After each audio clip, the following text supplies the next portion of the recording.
أشهد أن لا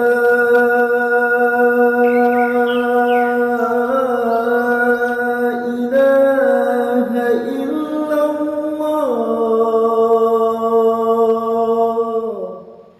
إن الحمد لله نحمده ونستعينه ونستغفره ونعوذ بالله من شرور أنفسنا ومن سيئات أعمالنا من يهد الله فلا مضل له ومن يضلله فلا هادي له أشهد أن لا إله إلا الله وحده لا شريك له وأشهد أن محمدا عبده ورسوله الذي لا نبي بعده اللهم صل على محمد وعلى آله وأصحابه ومن والاه أما بعد فيا عباد الله أوصيكم وإياي بتقوى الله فقد فاز المتقون قال الله تعالى في كتاب الكريم أعوذ بالله من الشيطان الرجيم بسم الله الرحمن الرحيم يا أيها الذين آمنوا اتقوا الله وقولوا قولا سديدا يصلح لكم أعمالكم ويغفر لكم ذنوبكم ومن يطع الله ورسوله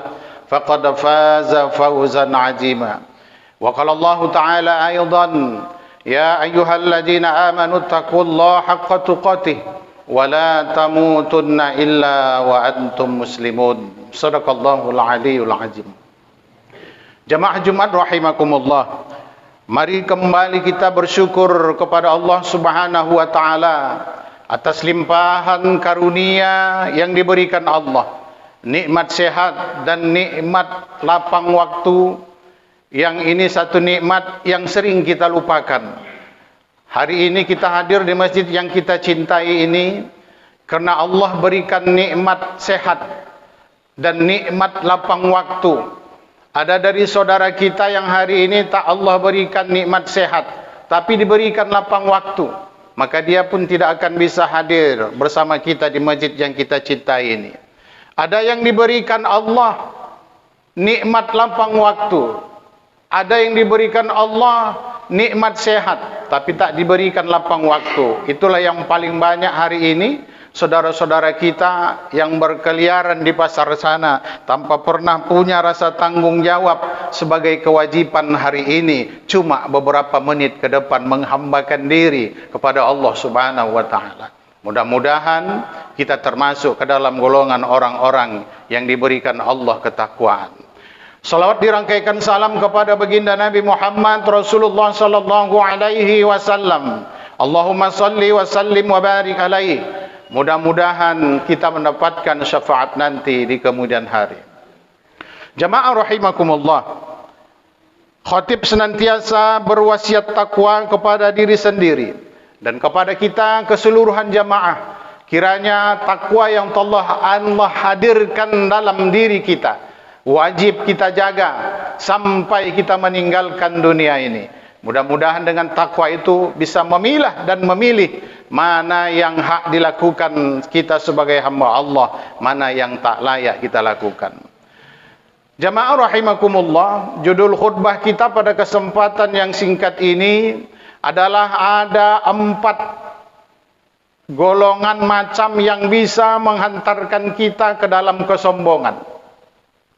Ini kita ambil dari Quran surah Luqman ayat 18. Allah Subhanahu wa taala berfirman, A'udzubillahi minasyaitonir rajim. Bismillahirrahmanirrahim. Wala tusa'ir khaddaka linnas wala tamshi fil ardi marha. Innallaha la yuhibbu kulla mukhtalin fakhur.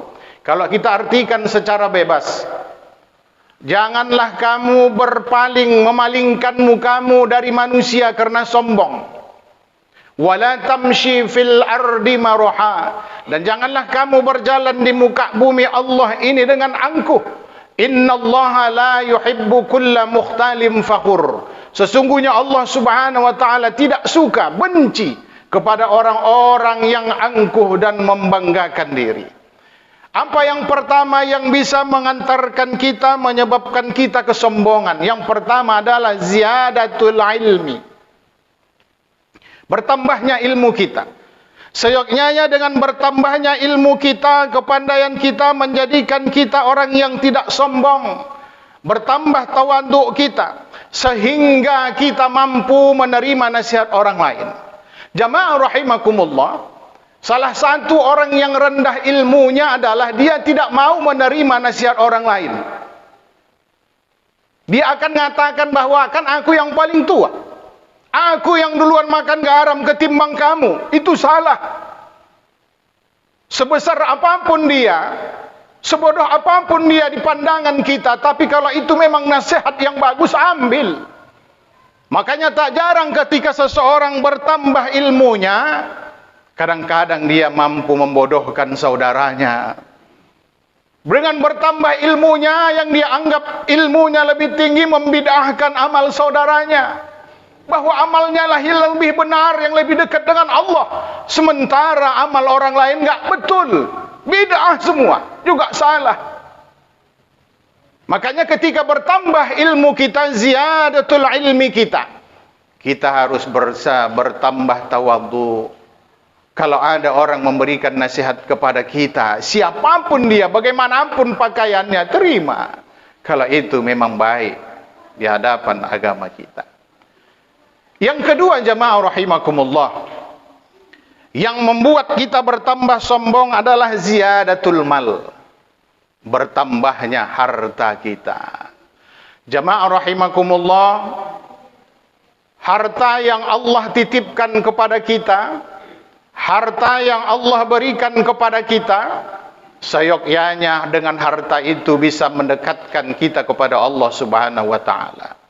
Berapa banyak hari ini orang yang ingin mendoa kepada Allah supaya kaya, Allah enggak kasih kaya. Kenapa? Allah tahu kalau nanti dia diberikan kekayaan malah jauh dari Allah Subhanahu wa taala. Boleh kaya, boleh. Umat Islam harus kaya. Kenapa? Dengan kekayaan itu kita bisa membantu orang-orang yang taraf hidupnya lebih rendah dari kita. Jamaah rahimakumullah, sekaya apapun kita, seluas apapun ladang, sebesar apapun rumah kita, paling bisa kita kuasai 50 tahun. Itu selebihnya anak kita atau dijual sama orang lain. Maka ketika Allah titipkan harta, ketika Allah berikan kita kekayaan, niscaya sebetulnya Allah telah membuat kita menjadi orang yang terbaik untuk menjadi orang-orang yang dipercaya Allah, melimpahkan harta kita kepada orang yang mungkin hidupnya di bawah kehidupan kita. Makanya Allah memberikan itu semua. Kenapa? Dia tahu bahwa yang dititipkan harta itu bakal tahu dikemanakan harta itu. Tapi bagi kita yang mungkin iman kita belum besar, belum kuat, Allah tidak akan bakal titipkan itu. Kenapa? Bakal sombong kita. Makanya ziyadatul ilmi, ziyadatul mal, kalau kita tidak bentengi dengan keikhlasan, kita akan bertambah sombong di hadapan Allah, di hadapan manusia. Kemudian yang ketiga, jamaah rahimakumullah, apa yang menyebabkan kita sombong? Ziyadatul mansib, bertambah kedudukannya. Dulu dia orang-orang biasa, sekarang sudah jadi pejabat. Dulu dia meminta suara kepada kita, ramah orangnya, sering masuk ke perwiritan kita, dibukanya pintu mobilnya. Tapi setelah ziyadatul mansib, bertambah kedudukannya, maka pintu mobilnya pun ditutupnya dan tak pernah lagi mengunjungi kita. Bisa jadi salah kita juga, dibayarnya suara kita 200 atau 300 ribu, maka itu dianggapnya sebagai pembayaran yang sah. Oleh karena itu, jamaah rahimakumullah, apapun hari ini posisi kita, Allah angkat derajat kita. Amanah yang diberikan Allah Subhanahu wa taala, yang tanpa kita sadari sebagai karunia Allah, dia merasa berkuasa, dia akan merendahkan orang lain. Maka oleh karena itu, jamaah rahimakumullah, lihat Fir'aun yang ketika Allah berikan kekuasaan, Allah naikkan kedudukannya, sampainya dia membilang dia Tuhan yang tinggi. Makanya oleh karena itu, jamaah rahimakumullah, ziyadatul mansib, ziyadatul mansib, bertambahnya kedudukan kita, seharusnya bisa menolong orang-orang yang mungkin kedudukannya lebih di bawah kita. Gunakan itu untuk apa? Menolong saudara-saudara kita. Yang terakhir jamaah rahimakumullah, apa yang menyebabkan kita menjadi sombong? Ziyadatu ta'ah. Yang ini tanpa kita sadari. Kita merasa di dalam masjid ini kitalah yang taatnya. Kita mungkin merasa di kampung itu, di dusun itu kitalah yang taatnya, kitalah yang baiknya. Jamaah rahimakumullah, ketika Allah Subhanahu wa taala memerintahkan iblis laknatullah alaihi untuk menuruti perintahnya sujud kepada Adam, apa kata iblis laknatullah alaihi? Ana khairum minhu. Aku lebih baik dari dia ya Allah. Makanya hari ini kadang ada orang yang dalam ucapannya, dalam hatinya mengatakan ana khairum minhu, aku lebih baik dari dia. Maka sejatinya dia adalah iblis di muka bumi ini yang bertopengkan, berwajahkan manusia. Makanya oleh karena itu jamaah rahimakumullah, ziyadatu ta'ah, dengan bertambahnya taat kita kepada Allah Subhanahu wa taala, bukan berarti kita merendahkan orang lain. Jangan kita pandang casing seseorang, jangan kita pandang pakaian seseorang. Bisa jadi ilmunya, amalnya lebih baik dari kita. Ziyadatul ilmi, kita boleh bertambah ilmu kita. Ziyadatul mal, kita bisa mengharap kepada Allah bertambahnya harta kita. Ziyadatul mansib, kita mau ditambah Allah kedudukan kita. Ziyadatul ta'ah, dan kita ingin bertambah ketaatan kita kepada Allah. Itu yang kita harapkan. Tetapi ketika empat itu tidak ada tawadhu, tidak ada ikhlas, bahwa kita yang merasa pintar dari semua manusia ini, maka kita termasuk ke dalam golongan orang yang sombong di hadapan Allah Subhanahu wa taala. Mudah-mudahan kita terhindar dari empat tersebut kalau memang kita tidak gunakan dengan sebaik-baiknya. Inilah khutbah yang singkat.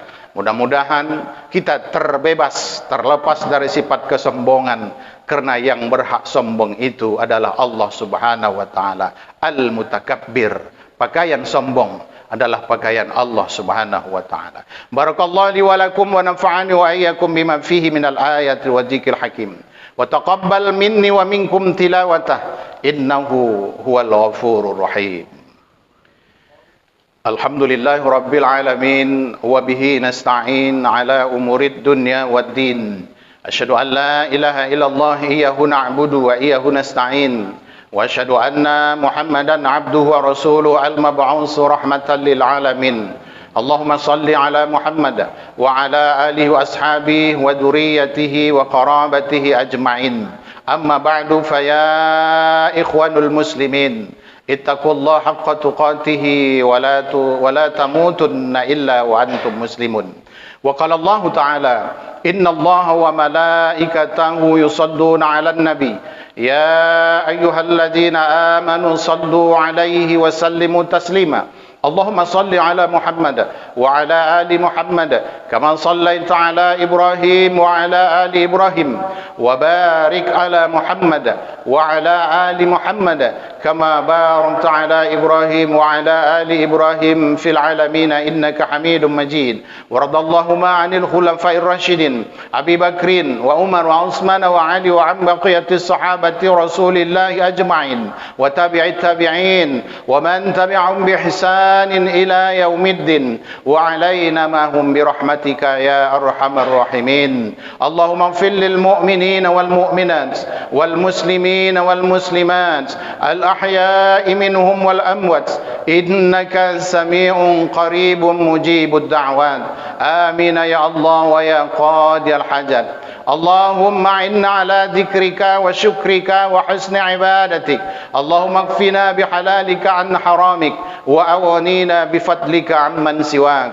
ربنا إنك أنت السميع العليم وتب علينا يا مولانا إنك أنت التواب الرحيم ربنا آتنا في الدنيا حسنة وفي الآخرة حسنة وقنا عذاب النار والحمد لله رب العالمين. عباد الله إن الله يأمر بالعدل والإحسان وإيتاء ذي القربى وينهى عن الفحشاء والمنكر والبغي يعظكم لعلكم تذكرون ولذكر الله أكبر والله يعلم ما تصنعون. أقيم الصلاة.